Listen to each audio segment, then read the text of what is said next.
தந்தை பெரியார் படத்தை முகப்பில் இருந்து அகற்றுகின்ற காட்சி. மதுரையிலே நாளை பிரதம மந்திரி வருகிறார்.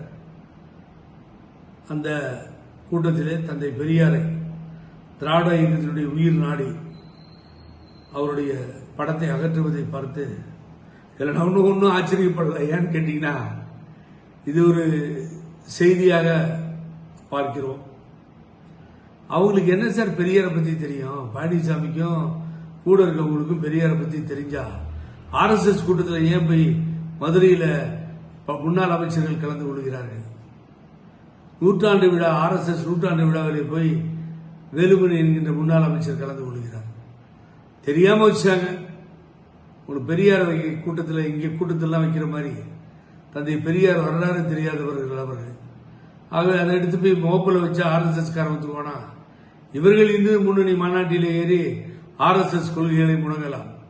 ஆனால் ஆர்எஸ்எஸ் காரர்களும் பிஜேபி காரரும் மோடியும் எப்படி தந்தை பெரியாரை ஏற்றுக்கொள்வார்கள்?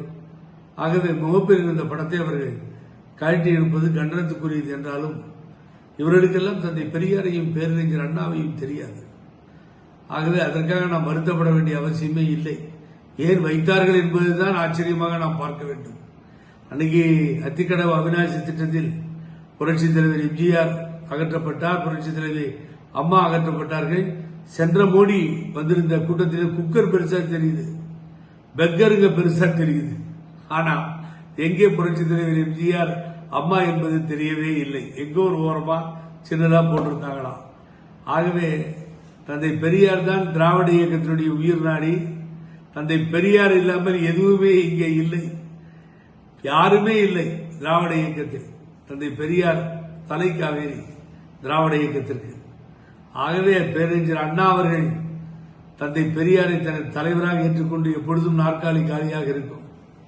இந்த நாற்காலி பெரியாருக்கு சொந்தமானது என்று அந்த நாற்காலியை விட்டு வைத்து அழகு பார்த்தார். ஆட்சிக்கு வந்த பின்னாலும் இது ஐயாவின் ஆட்சி என்று சொன்னார்.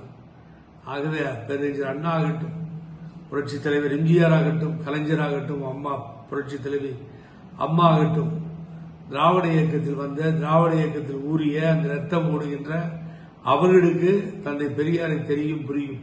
வடக்கே இருக்கவர்கள் கூட அண்ணன் கொண்டாடுகிறார்கள். பேச்சுக்கும் அண்ணன் திருமாவர்களும் சரி, இந்த நாட்டினுடைய முதலமைச்சர் அவர்களும் சரி, மற்ற தலைவர்களும் சரி பெரியாரை, தந்தை பெரியாரை கொண்டாடுகிறார்கள். ஆனால் அவங்களுக்கு பெரியாரை பற்றி தெரியாது. ஆகவே அவர்களிடத்திலே போய் முகப்பிலே பெரியாரை வைத்து எடுத்து விட்டார்கள் என்று சொல்லுவதே தவறு. பெரியாரை தெரியாதவர்களும் புரியாதவர்களும் அதை எடுத்திருக்கிறார்கள். ஆகவே ஆர்எஸ்எஸ் அடிமைகள், பிஜேபியினுடைய அடிமைகள் அதைத்தான் செய்வார்கள். இதில் நான் ஆச்சரியப்படுவதற்கு ஒன்றுமே இல்லை. இவர்களை பார்த்து பரிதாபப்படுகிறேன்.